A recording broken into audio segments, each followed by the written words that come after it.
हाँ ठीक है सर, जैसे कि आप समिति के महासचिव हैं, जी। तो देश आज़ादी का 80वां वर्षगांठ मना रहा है, लेकिन अभी एक जंतर मंतर पे आंदोलन हुआ बहुत बड़ा, जो कि पढ़े लिखे बच्चों ने किया। उसके बाद में एक मुहिम चली आरक्षण के विरोध में। तो आरक्षण के विरोध में क्या कह पाएंगे आप? सबसे पहले तो मैं आप सब मीडिया भाइयों का धन्यवाद देना चाहूँगा, क्योंकि आप लोग इस कार्यक्रम में आए और उपस्थित आपने हमारी आवाज़ को उठाया, हमारे क्षेत्र की जनता को दिखाया कि डॉक्टर अम्बेडकर जनमत समिति के आज बैनर तले एक भव्य विशाल तिरंगा यात्रा निकली है, जो आप सब लोगों ने कवरेज किया, उसके लिए आपका बहुत बहुत धन्यवाद। आपने क्वेश्चन किया आरक्षण एक ऐसी मुहिम है जिस आरक्षण से लोग कांपते हैं, क्योंकि ये ऐसी लोगों से ही इनको ज़्यादा डर होता है। ओबीसी, जनरल, एसटी, क्योंकि इनके सब भाई भाई हो जाते हैं। ऐसे लोगों के इनके पता नहीं क्या आग सी लग जाती है, इनको क्या दिक्कत हो जाती है, पता नहीं, कुछ समझ नहीं आता।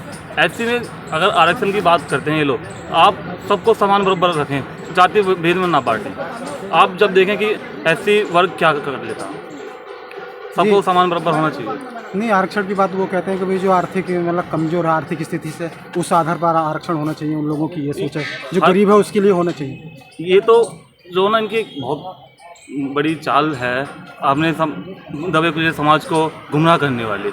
अब चुनाव आने वाला है नज़दीक में 2027 में, ये तो बस कभी हिंदू मुस्लिम पर बांट देंगे, कभी छात्र राजनीति पर बांट देंगे, कभी आरक्षण में बांट देंगे। अभी जो है बैलेट पेपर के लिए, ईवीएम के लिए बांट देंगे।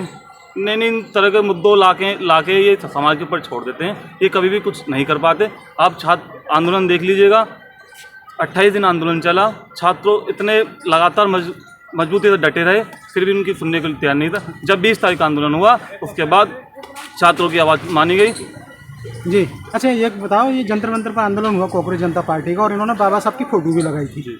तो बाबा साहब की फ़ोटो तो लगाते हैं, लेकिन जो बाबा साहब ने जिन चीज़ों की स्थापना की, संस्थाओं की, जैसे कि रिजर्व बैंक ऑफ इंडिया हो गई और तमाम इस तरह से हो गई, तो क्या उसमें जैसा संविधान जो लिखा बाबा साहब ने, तो क्या संविधान सिर्फ जो ऐसी समाज के हैं दलित लोग वो यूज़ करते हैं, या फिर उन संस्थाओं में सिर्फ दलित समाज के लोग जाते हैं? क्योंकि जैसा कि आज भी स्वतंत्रता दिवस मनाया जा रहा है, उसमें भी मतलब जो अदर कास्ट की अगर बात करें उधर वर्ग के, तो वो भी बाबा साहब को ज़्यादा याद नहीं करते, लेकिन हम तो क्या रीज़न है?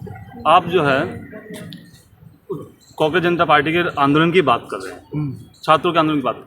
वो आंदोलन सर्व समाज के लोगों का आंदोलन था, उसमें 70% अपने समाज के लोगों की भागीदारी रही है।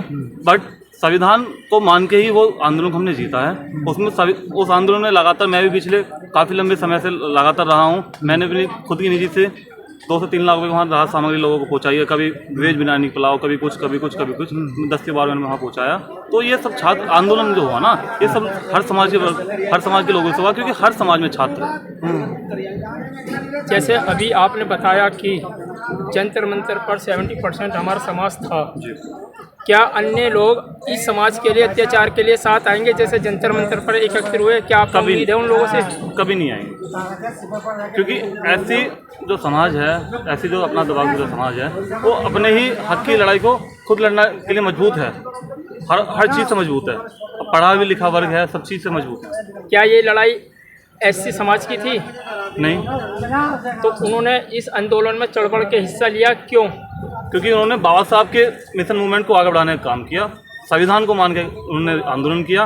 बाबा साहब के नारों से उस संविधान को उन्होंने उद्घोष करके स्टार्ट कराया। बाबा साहब की तो सभी लोगों ने वहाँ पर तस्वीरें ले रखी ही थी। क्या वो बाबा साहब और संविधान को मानते हैं वे लोग, या एक भेड़ चाल थी? भेड़ चाल भी बोल सकते हैं, या 50% अपने लोग जो थे वो तो अपने समाज बाबा साहब को मानते ही हैं। भेड़ चाल भी बोल सकते हैं, क्योंकि उसमें एससी भी था, जाटा भी था, ब्राह्मण भी था, ठाकुर भी था, राजपूत भी था, बनिया भी था, सब जाति के लोग थे। बट वो छात्र थे, उन्होंने अपनी जाति भेदभाव को अलग छोड़ के छात्र एकता के बीच में आए। फिर छात्रों की आवाज़ कहीं ना कहीं आज हमारे साथ है, कहीं ना कहीं हमारी आने वाली पीढ़ी के साथ ऐसा ना हो, हम लोग मिलकर एक साथ आवाज़ उठाते हैं। कहने का मतलब आपका ये है कि सभी छात्रों ने एक आवाज़ उठाई अपने उसके लिए, बिल्कुल अपने हक के लिए।